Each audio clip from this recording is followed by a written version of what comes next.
Say so. The divide.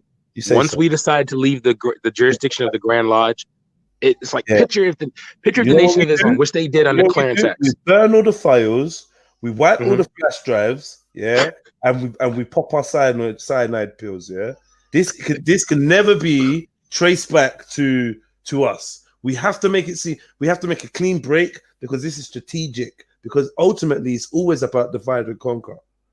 So I'm telling you, the upper echelons of your lodge, either report to or have an annual some form of way where they report to, and they have the same, they share the same hierarchy. They share the same. My grandfather was kicked out of the United States military because as a doctor, he only dedicated his military aid and need to Negro soldiers. Okay. Negro soldiers. There is no aspect of this man. I'm sorry, that's the head of my lodge, my grandfather. You cannot tell me. Yeah, but you were killing people. You were killing people and healing people that were killing people for Uncle Sam. So you're not going to remove yourself and be a freedom fighter now, because no, he never. The goal is to, okay. So here's a famous. You only patched up the white people, the black people that got conscripted and forced into fighting for their country. You're not sticking it to the man. Jedi. That wasn't the intent.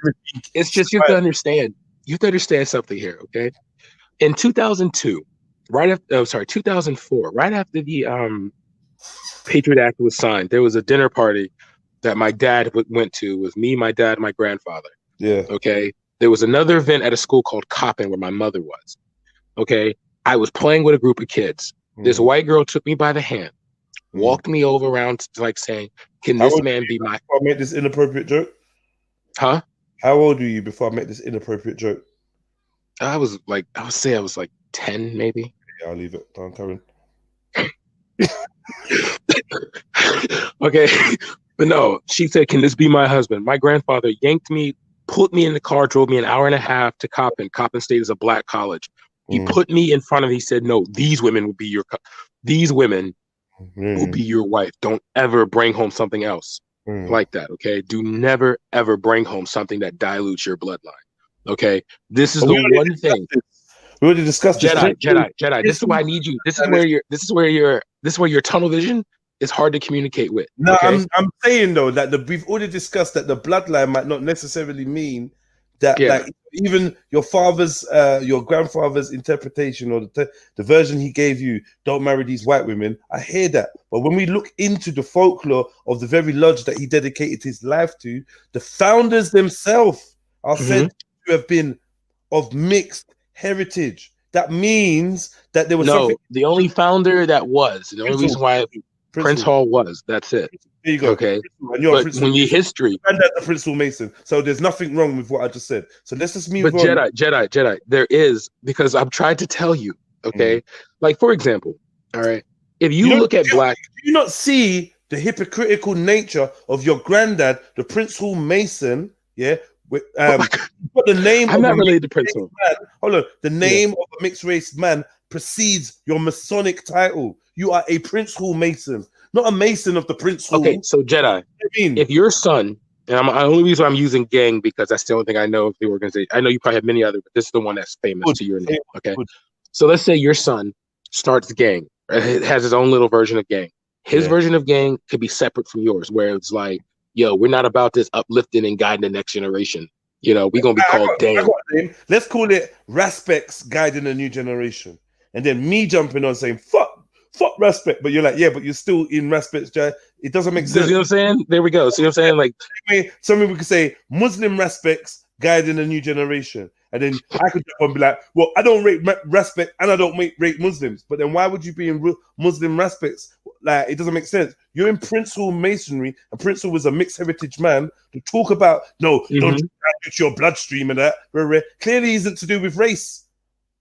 Because you got no problem and bearing the name of a mixed race man's in your title of Masonry. Come on, brother. It's a simple. Yes, but Jedi. Once again, like I understand. Like, trust me, I don't need to fight. You know, I don't need to, like. It's not an argument for me. Okay. The United States of America is based. So this is where I feel like we are different. This is the only thing I feel like our black communities are different. Race governs everything. After the Louisiana Purchase, you had something known as the one drop rule. The one drop rule just merely was for white people to tell white people that you can sell mixed race people because of one black parent. You understand?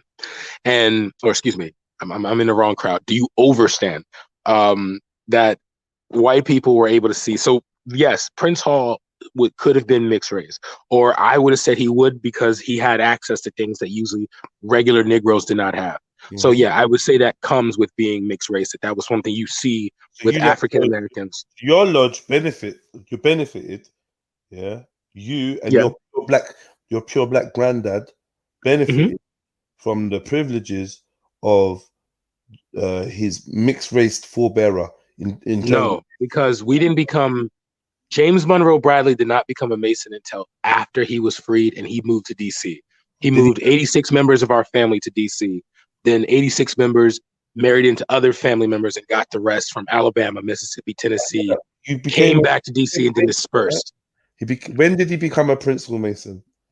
It would have been in 1873 or 4. One of the two, 73 or 4.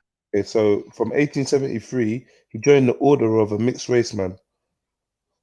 He joined the fraternity established by a mixed race man and benefited. Yes, because he was going to, in 1869, he was a janitor at what's now known as Howard University, or he cleaned Howard University, which was practically a building, got his education in business, then signed up through the church. Even the janitor is a Mason in Harvard. I don't want you to think of that. When people say, "Oh, you went to Harvard," and we say something, and you're like, "Oh, well, that doesn't mean nothing." Like you can just be, yeah. Because if you're worth your grain of salt, you're gonna be in one of the orders in the sorority. No. He was a janitor at Howard because for a Negro to go to Howard for free at the time, you had to be contributing to this. Did he join the principal by this time? He became a Mason after he graduated from Howard. Because he had to teach himself how to read and stuff. So he wasn't. So after that, he wasn't a Mason while he was in Howard. Because I thought no. They very rarely will you see someone ever initiate a young man in high school or in college. It's usually post college. I thought you said 1873. I say 73 or 74. 74, right? But yeah, 73 or 74. This is when you said he joined Freemasonry. Yes, because he graduated. You gave me your date 69. When you gave me a date of when he became a janitor there or a cleaner there, that was late. Okay, so he escaped slavery from we escaped slavery in 1861. It was during the time of while the Civil War was dying down, so he went across, moved to what's known as Washington D.C. DC at the time was a fairly it was more swampy, still incredibly swampy. I can show you that if you go to the National Mall today, where the Lincoln Memorial all the way to the Capitol is, that was once owned by all black people. Okay. Yeah. So he lived in the part was now known as LaDroit Park today, which was for upstanding, influential black people that had some base education. They went there. That's where a lot of people that went to Howard lived at for a while. Then, once he graduated in 69, he started working, building up his businesses, things like that, because DC was starting to come the term of creating what's known as a black hub, which is now known as Shiloh Baptist, but still in the Shaw area of DC, which is still a prosperous black neighborhood, right next door to it, not too far. Okay. After that, he wanted to get the rest of his family. So he went back down to what's now known as Anderson, South Carolina, outside of Anderson, South Carolina today, got the rest of his family, brought 86 members up the first time, moved up here, and that was in 72. Then between 73 and 74, 73 and 74, that's when they said he became a Mason. So it was because there's an initiation process. So some people will rate you becoming a Mason from the moment you're blessed to the moment you're complete. So the moment you're blessed, it starts. That could be all right, now you could be considered then. So it was started would be I'm being blessed. What does that mean? As you haven't even taken the initiation yet, have you? For example, let's say you, Zulu, and Beefy, right? You're not too keen on me. You don't trust me. But Beefy says, well, man, he's a good brother. Zulu says, I don't know. But then Jedi is but you, Jedi, you're okay, yeah, this guy's good.